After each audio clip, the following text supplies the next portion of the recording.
구주로 믿는 믿음을 가질 수가 없고, 인간적인 관점에서 보면 그 믿음을 받으려는 결단과 의지가 없으면 갖지 못합니다. 단순히 그래 믿을게 한다고 해서 되는 것이 아닙니다. 믿으려는 결단과 용기가 있어야 됩니다. 믿음을 따라, 말씀을 따라 사는 것을 이제 순종이라고 하는데, 순종은 그 순종을 실행할 용기가 필요합니다. 그래서 믿음은 용기다라고 말할 수 있습니다. 그리스도인은 무엇보다도 정말 이 믿음의 용기가 있는 사람이 되어야 됩니다. 오늘 본문 상황은 출애굽을 이끌었던 위대한 지도자 모세가 드디어 그 출애굽의 40년의 그 인도를 마치고 하나님의 부르심을 받고 떠납니다. 그리고 그 뒤에 이제 여호수아 장군이 그 모세의 바통을 이어서 이스라엘을 지도하게 되는데, 아무래도 큰 위대한 지도자가 떠나게 되면 그 빈자리 때문에 이제 그 커뮤니티, 그 공동체는 극한 두려움과 불안과 정말 그 앞을 모르는 불확실성 때문에 떨게 돼 있어요. 그때 모세의 뒤를 이어 백성을 인도해야 할 지도자인 여호수아에게 하나님께서 당부하시는 말씀을 주고 계십니다. 하나님께서 뭐라고 하시냐면, 너는 이 지도자의, 위대한 지도자의 그 공백 이 상황에서 마음을 강하게 하고 극히 담대하라, 그렇게 말씀하십니다. 오늘 읽으신 그 본문 여호수아 1장 전체를 읽지는 않았지만 여호수아 1장을 보면 마음을 강하게 하라, 담대하게 하라, 다시 말하니 놀라지 말고 두려워하지 말고 마음을 강하고 담대하게 하라 라는 표현이 계속해서 반복적으로 나오고 있습니다. 무슨 뜻입니까? 한마디로 용기가 필요하다는 겁니다. 용기가 필요합니다. 믿음은 용기입니다. 사실 성경에 나오는 수많은 믿음의 조상들의 그 인생의 궤적을 보면 그들의 인생의 중요한 고비고비마다 믿음의 용기를 가지고 그 하나님 말씀에 순종하며 나갔던 것을 볼 수가 있습니다. 몇 분을 한번 살펴보겠습니다. 아브라함 있죠? 아브라함은 평생 살아온 고향, 그 고향을 떠나라는 하나님의 정말 느닷없는 말씀 앞에 고향을 떠났던 것이 75세 때 일이었어요. 여러분, 한 20-30년 살던 곳에서 떠나는 것도 보통 일이 아니잖아요. 그런데 75년, 평생을 거기서 거기서 죽을 줄 알았는데 어느 날 갑자기 하나님 부르셔서 떠나라는 거예요. 그게 이제 그 갈대아 우르 지역인데 지금의 이라크 지역입니다. 그래서 지금 아내 사례와 그다음에 조카 롯을 데리고 떠납니다. 떠나는데 하나님이 인도하시는 그 땅, 그것은 이제 나중에 가나안 땅에 가게 되는, 거기는 한 번도 도도사도 못한, 들어보지도 못한 정말 생명부지의 그런 땅을 향하여 익숙한 자기의 삶의 터전을 뒤로 하고 떠나는 거예요. 이 하나님 말씀에 순종해서 떠나는 건데요. 그 순종은 정말 하나님께 모든 것을, 인생을 거는 용기가 없으면 실행이 불가능한 거예요. 그래서 믿음은 순종이고 그 순종은 결국 용기로만 실행될 수가 있는 거예요.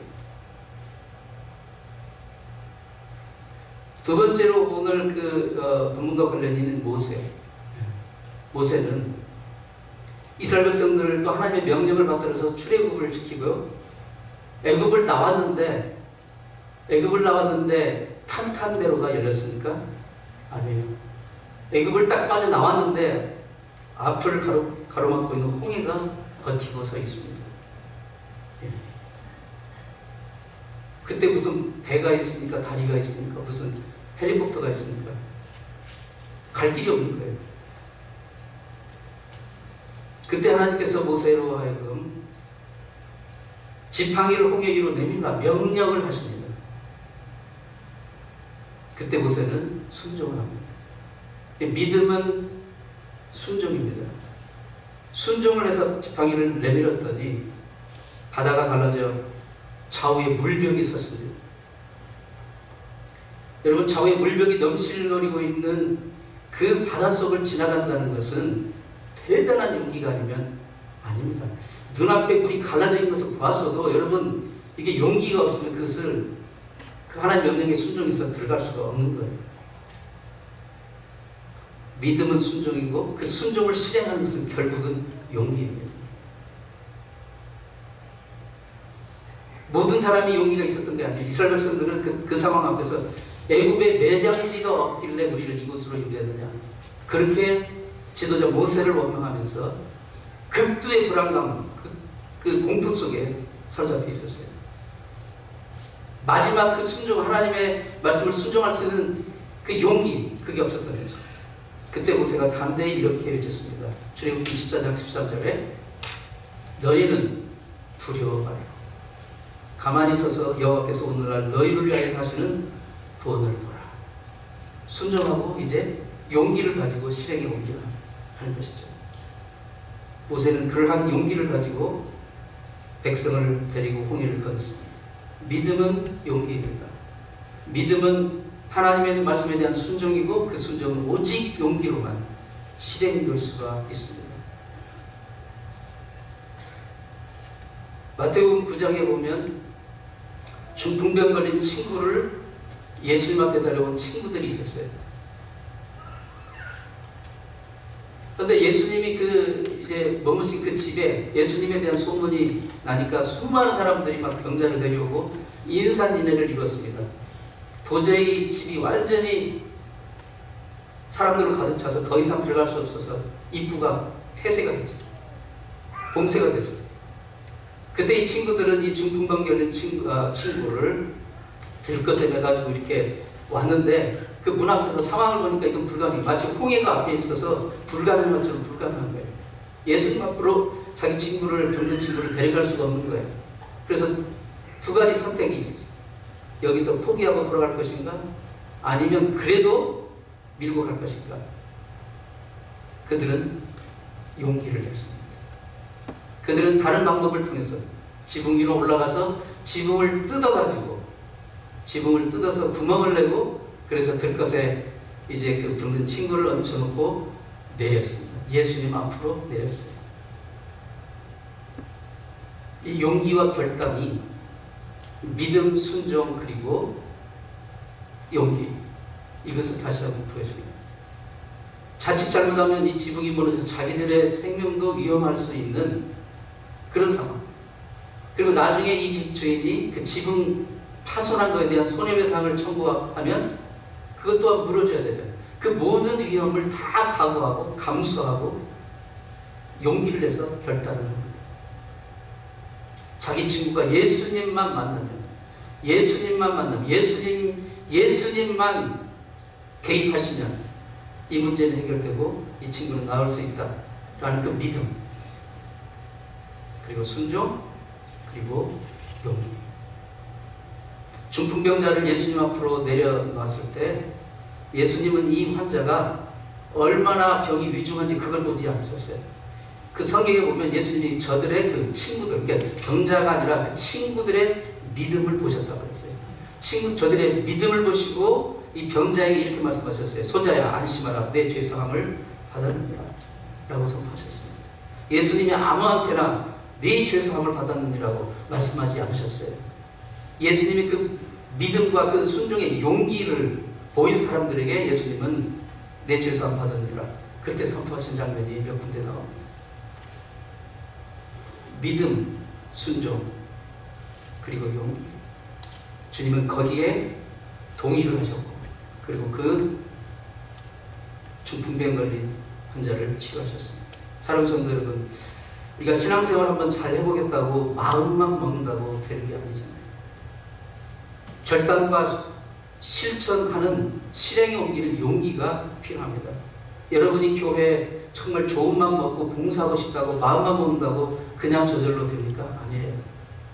결단과 용기, 그게 필요합니다. 우리가 매일 말씀을 묵상하고 기도하겠다고 마음 먹는다고 저절로 됩니까? 아니에요. 결단과 실천의 용기가 필요한 거예요. 사실 오늘 여러분이 이 자리에 예배 자리에 나온 것도 대단한 용기를 가지고 나온 거예요. 수많은 반대와 정말 어려운 환경과 여건을 무릅쓰고 지금 나온 거예요. 그것도 기적입니다. 기적이에요. 여러분, 믿음의 시험이 우리 삶에 어떤 방법으로 옵니까? 시험과 시련이 없는 사람이 없어요. 아무리 믿음이 좋아도 여전히 시련과 시험이 있습니다. 어떤 방법으로 옵니까? 설교를 들을 때 맞아, 그렇게 살아야지, 그게 해야 돼, 오늘부터 내가 그렇게 실천해야지, 내가 이렇게 살 수는 없지. 이제 결단을 내리자. 마음이 생깁니다. 그런데 마음만 먹어가지고는 절대 되지 않아요. 그것을 실행에 옮기는 용기, 말씀에 순종하는 용기로 실행하지 않으면 절대 되지 않습니다. 절대 되지 않아요. 왜냐하면 우리의 신앙의 형통을 방해하는 마귀가 있기 때문이에요. 사람을 통해서든 환경을 통해서든 직장을 통해서든 아니면 건강의 문제든 또는 물질의 문제를 통해서든 우리가 그 마음먹은 것, 그것을 실행에 옮기지 못하도록, 실천하지 못하도록 환경을 그렇게 반대로 만들어버리는 거예요. 거기서 용기를 내서 딱 한 발만 내딛으면 되는데 그 용기를 내지 못하면 계속 거기에 머물러 있는 거예요. 그러면 낙심과 두려움이 생기죠. 두려움이 계속되면 어때요? 에이, 그냥 그만두지 뭐. 내 팔자에 무슨. 포기하게 됩니다. 두려움은 자포자기로 이어지는 거죠. 그 두려움이 밀려올 때 거기가 마지막 곡입니다. 그때 용기를 내면 사실 되는 겁니다. 우리의 믿음이 물만 주고 그냥 기다리면 쑥쑥 자라는 콩나물 시루 같은 거 얼마나 좋겠어요.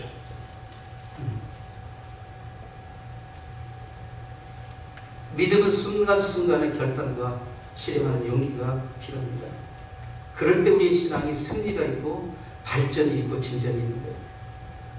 이렇게 이러한 승리를 한번 경험한 사람은 그 승리를 경험해봤기 때문에 그때 용기를 내면 되는구나 라는 것을 알기 때문에 포기하지 않고 밀고 나갑니다. 그런데 용기를 내본 경험이 없는 사람, 그래서 그것을 극복해본 경험이 없는 사람은 궁극적인 순간에 그 진정한 그 고비와 마디 순간에 그냥 탁 물러서 버립니다. 한 번도 그걸 넘어본, 그 고개를 넘어본 적이 없기 때문에 그 고개 너머의 세계를 본 적이 없기 때문에 그냥 항상 여기에 주저앉아만 있는 거예요. 인생 살아오면서 얼마나 많은 실패를 우리가 경험하고 있습니까? 매일매일 우리는 실패를 성공보다 실패를 더 많이 경험하는 게 우리 인생 아닙니까? 그런데 그렇게 많은 실패를 경험하면서도 마치 실패를 한 번도 하지 않은 자처럼, 실패하면 당장 죽을 것처럼 실패할까 두려워 결단의 용기를, 그 용기를 해서 한 발 더 넘어가는 것, 그걸 내지 못할 때가 너무 많다는 거예요. 하나님 우리의 연약함을 너무나도 잘 아십니다. 그러나 설사 지금 넘어지고 설사 실패한다 할지라도 그게 그 두려움, 거기에 져서 용기를 내지 못하는 그 상태에 머물러 있지 말기를 바랍니다. 사랑하는 성도 여러분, 인생 살아가는데 믿음뿐만 아니라 모든 것에서는 사실 용기와 결단이 필요해요. 결단의 순간이 필요해요. 여러분이 저녁 운전하면서 이렇게 신호등 이렇게 있잖아요. 불을 밝힐 때 그 아이들 스튜던트 드라이버 있잖아요. 그 운전 가르치는 그 인스트럭터들이 아이들에게 얘기할 때 중요한 포인트가 뭐냐면 딱 가는데 신호등이 이렇게 있을 때 신호등이 딱 내가 마침 맞게 파란불이 되면 지나가잖아요. 근데 어중간하게 이렇게 노란불이 이렇게 바뀐다든지 할 때 있잖아요. 그때 그 인스트럭터들이 학생들에게 이런 말을 해요. 포인트 오브 디시전. 결정의 순간. 네가 이것을 지나갈 것인가 말 것인가를 빨리 결정해야 된다는 거예요. 이게 불이 이게 노란불이든 어떤 불이든 지금 저게 내가 지나가도 안전한가 이걸 해가지고 결정을 해서 빨리 과감하게 해야지 주춤주춤 엉거주춤하게 되면 결국 나도 이제 말하자면 다칠 수 있고 다른 사람에게도 사고를 낼 수가 있는 거예요. 포인트 오브 디시전. 인생에 있어서 정말 포인트 오브 디시전. 그 결정의 순간. 그때 용기를 내지 않으면 절대 그것을 극복할 수가 없는 것이죠. 사랑하는데도 용기와 결단이 필요한 거예요. 사랑하는데. 18세기 위대한 독일의 계몽주의 철학자 임마누엘 칸트. 이 세계사에서 철학을 얘기하면서 칸트를 제외하고 얘기할 수가 없잖아요. 임마누엘 칸트. 수수 이성 비판. 근데 이분은 정말 그 말 그대로 너무나도 신중하고 너무나도 모든 걸 철학적으로 생각하려 너무나도 깊이 생각하느라 항상 이 포인트 오브 디시전 그때 항상 이렇게 결정하지 못하고 결단하지 못하고 용기를 내지 못하는 습성이 있는 거예요. 그런 분에게도 사귀는 여자친구가 있었대요. 근데 이 여자친구가 언제 이 남자가 프로포즈를 할까 기다리는데 도무지 너무 신중해가지고 프로포즈를 안 한 거예요. 그러니까 이 성질 급한 여자친구가 먼저 프로포즈를 했어요. 나하고 결혼을 좀 하자고. 그때 이 칸트가 여자가 먼저 그렇게 했으면 고마워서라도 아이고 고맙다고 하고 이렇게 받아야 되는 거꾸로 됐잖아요. 남자가 프로포즈를 해야 되는데. 근데 이 남자가 뭐라고 했냐면 신중히 좀 생각해보고 대답해 주겠다고. 그렇게 얘기를 하고 나서 도서관에 가가지고 결혼에 관한 이 사람이 공부는 잘하니까 결혼에 관한 책은 다 모아다가 공부를 하기 시작했어요. 결혼에 관해서 연구하고 분석하고 공부하고 다 읽고 공부를 한 결과 자기 나름대로 무슨 결론을 했냐면 결혼은 해도 후회하고 안 해도 후회한다는 결론을 얻었어요. 이 책을 보니까 그러는 동안에 많은 세월이 흘렀어요. 그리고 이제 결심을 그때서 하고 이제 그 여자친구 집에 가가지고 장인어른 될 분에게 이 여자친구 남자의 아버지에게 제가 드디어 당신의 딸과 결혼하겠습니다. 그러자 그 딸의 아버지가 슬픈 표정을 내면서 여보게 너무 늦었네. 내 딸은 이미 결혼해가지고 자식을 하나 두었다는 거예요. 여러분 사랑은 머리로 하는 게 아닙니다. 책상 머리로 하는 게 아닙니다. 사랑은 용기와 결단으로 하는 거예요. 사랑뿐입니까? 인생의 모든 것이 포인트 오브 디시전. 모든 것이 그 결정의 순간에 용기를 내야 돼요. 그렇지 않으면 아무것도 할 수가 없어요. 우리 신앙생활도 그렇습니다. 결단하는 믿음으로 용기를 내서 합니다.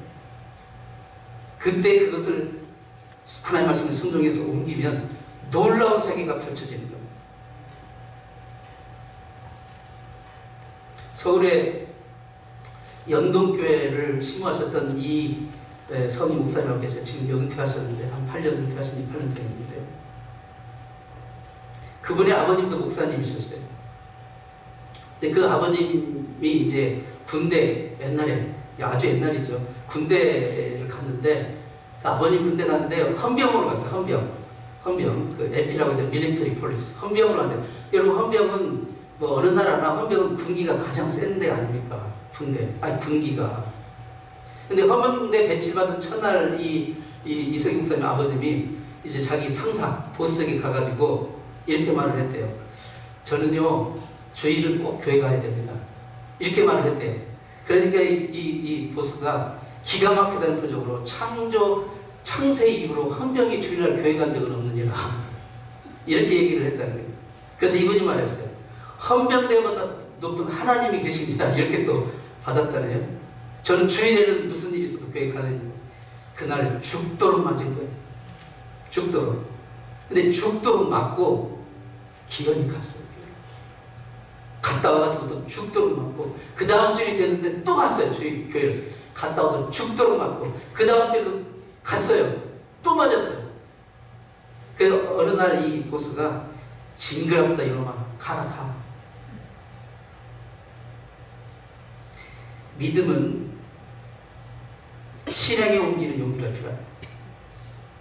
부모님이, 친구가, 아내가, 심지어 목사님이 지켜준 게 아닙니다. 여러분 각자가 용기 내어서 결단하고 실행에 옮길 때만 비로소 그 믿음을 가질 수가 있어요. 비로소 그 하나님의 축복을 가질 수가 있어요. 아프리카 케냐에 마사이마라라고 하는 유명한 국립공원이 있어요. 여행자들의 그 버킷리스트에 몇 번째 안에 드는 그 광활한 이 공원인데 그야말로 동물의 왕국입니다. 이 공원은 얼마나 큰지 그럼 케냐 그리고 그 옆에 있는 탄자니아가 얼마나 큰 나라입니까? 면적으로 케냐부터 시작해가지고 이 공원이 탄자니아까지 이어졌어요. 그래서 케냐에서는 이 공원을 마사이마라라고 부르고 탄자니아에서는 이 공원을 세레게티로 부르는. 근데 그 케냐와 탄자니아 사이에 마라라는 강이 이렇게 흐르는데요. 엄청 큰 강이죠. 근데 이 공원에 이 광활한 땅에 막 수천만 마리의 그 짐승들이 야생하고 있는 거죠. 동물의 왕국입니다.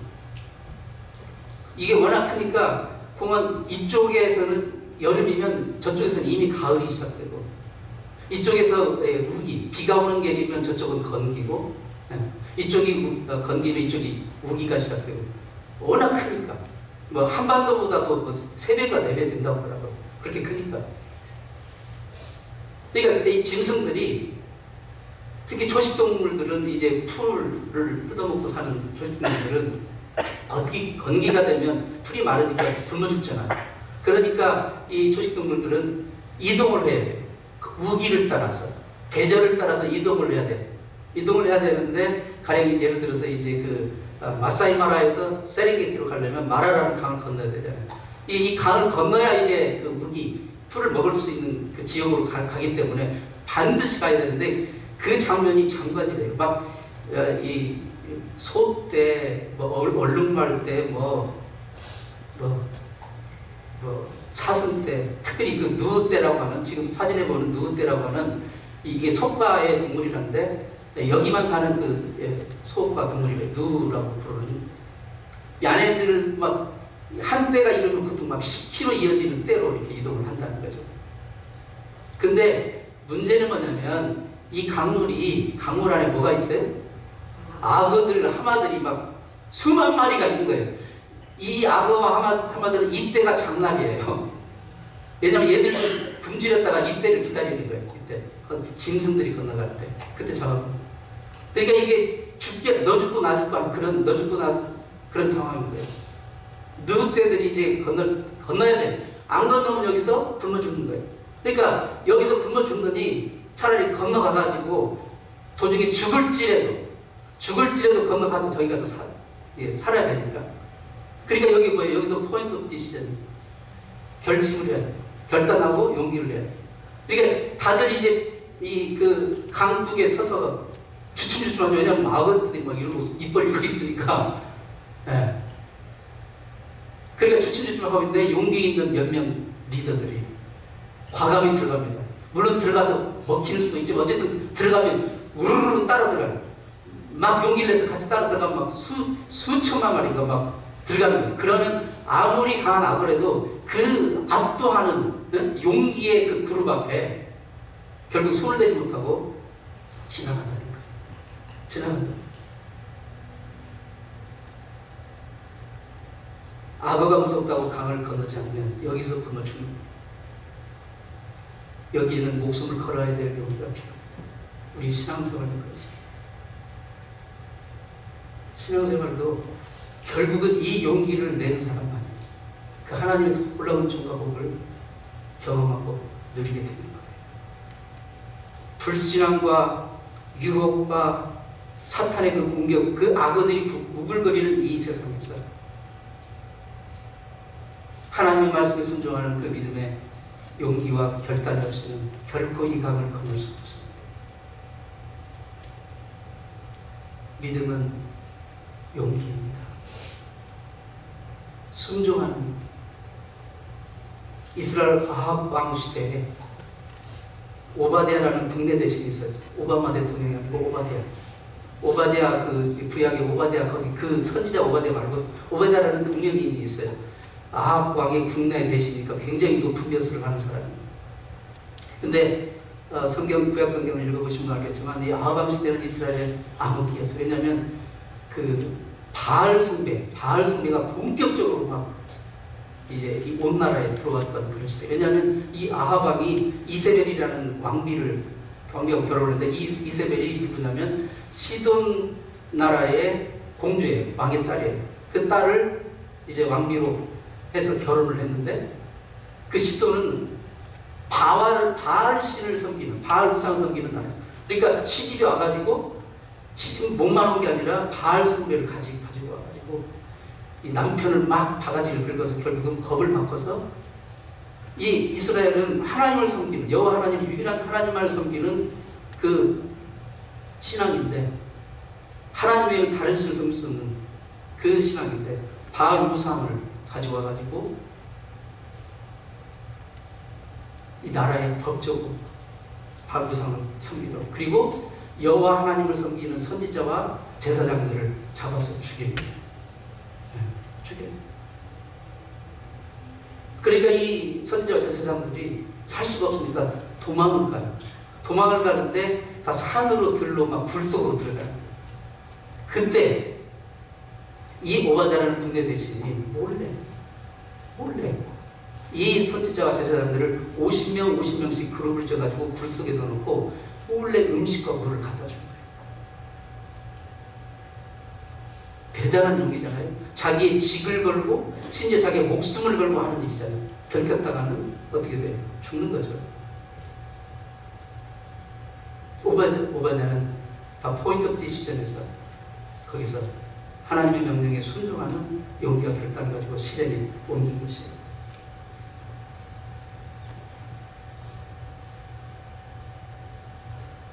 그런데 우리 사람들에게는 사실 헛된 용기가 많은 것 같아요. 저를 비롯해서.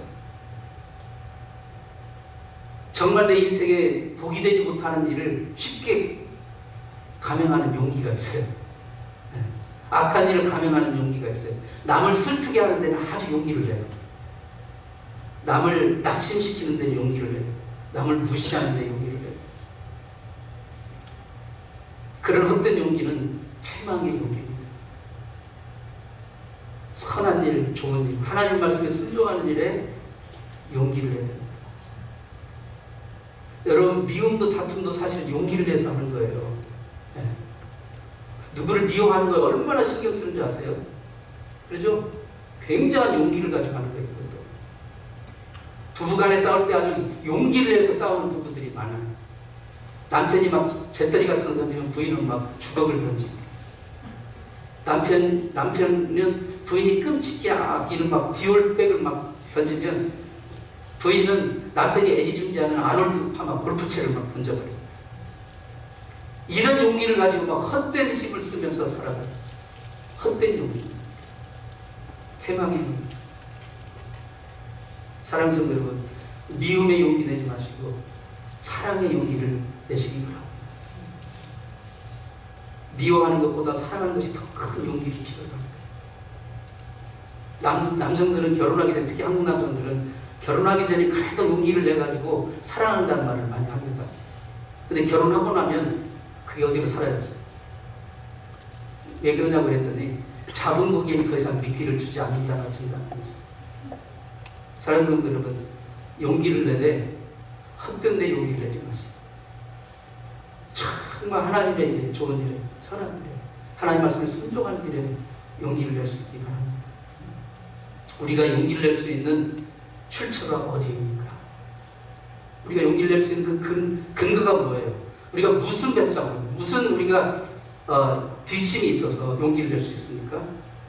바로 오늘 본문에서 하나님은 우리 용기의 분명한 출처를 말씀해 주셔요. 5절에 그리고 9절에 내가 너와 함께 할 것입니다. 내가 너를 떠나지 않으며 버리지 않으리라. 내가 어디로 가든지 내 하나님 여호와가 너와 함께 하느니라. 이게 우리의 용기의 출처예요. 하나님 우리와 함께 하심을 믿으십니까?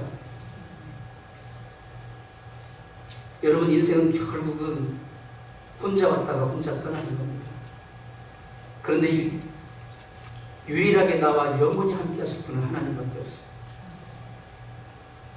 10년 전에 미국의 유명한 코미디언이고 배우였던 로빈 윌리엄스 있었잖아요. 로빈 윌리엄스. 정말 아주 천재 배우였지 않습니까? 어떤 상황에서 그분은 사람을 웃길 수 있는 사람이었어요. 천부적인 재능을 통한 천재 배우였어요. 그런데 그 많은 명성과 인기와 부를 가지고 그가 스스로 목숨을 끊었어요. 10년 전에. 정말 온 세상이 충격을 받았죠. 그때. 도대체 항상 웃고, 항상 웃고, 항상 사람들을 웃기게 하고 재밌게 하고 즐겁게 하는 그 사람은 왜 갑자기? 그에게는 딸이 딱 한 명 있었어요. 자식이 딸. 그 딸 하나 두고 어떻게 그런 선택을 하셨을까요? 그를 그 죽음으로 몰고 갔던 것은 지독한 고독, 우울증, 그거였대요. 그러니까 모든 사람을 웃겼어도 정작 자기 자신은 아무도 없는 거예요. 아무도 없는 거예요. 고독한 거예요. 지금 현대인의 가장 큰 적은요, 우울증과 고독입니다. 사람이 같이 어울려 있어도 고독을 느껴요. 그러니까 그 고독을 내가 어떻게 처리할 수 없으니까 뭐예요? 핸드폰을 보는 거예요. 왜냐면 위로를 주니까. 순간의 위로를 주니까. 그러니까 이게 없으면 막 불안한 거예요. 나침반이 없어지는 거예요. 지금 현대 물질도 있고 문화도 있고 테크닉도 있고 기술도 있고 모든 게 있어도 가장 중요한 내 옆에 누가 없어요. 근데 하나님이 내가 너와 떠나지 않고 너와 영원토록 함께 하시겠다. 로빈 윌리엄스에게 그가 하나님이 자기 곁에 계신다는 것을 그 아는 미팅이 있었다. 그런 선택을 할 이유가 없죠. 그게 하나님과 함께 하시기 때문에 우리는 어떤 상황에서도 용기를 낼 수 있는 거예요. 하나님 말씀에 순종할 수 있는 용기를 낼 수가 있는 것입니다. 천지의 주인이신 하나님이 나의 주님이시고 나의 구주시고 나와 함께 하십니다.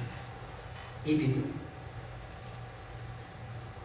그 믿음으로 사랑하는 성도 여러분, 용기를 내십시오. 하나님 말씀에 순종하여 따라가는 결단하는 용기를 내십시오. 결단하지 않으면 어떤 것도 할 수가 없어요. 용기를 내서 결단의 실행에 옮기소서. 예수 그리스도의 이 생명의 복음, 사랑의 복음을 들고 이 세상을 향해 힘차게 달려나갈 수 있기를 축원합니다. 기도하겠습니다. 하나님 아버지, 이 험한 세상, 누구도 영원히 내 옆에 있어줄 수 없는 이 세상, 하나님, 우리가 무엇으로 용기를 낼 수 있습니까? 주님, 오늘 주신 말씀, 마음을 강하고 담대하게 하라. 두려워하지 말라, 놀라지 말라. 네가 어디로 가든지 너와 함께 하겠다. 이 말씀 붙들고 용기를 내어 주님의 이름 높여드리는 우리 삶이 되게 도와 주옵소서. 예수님의 이름으로 기도합니다.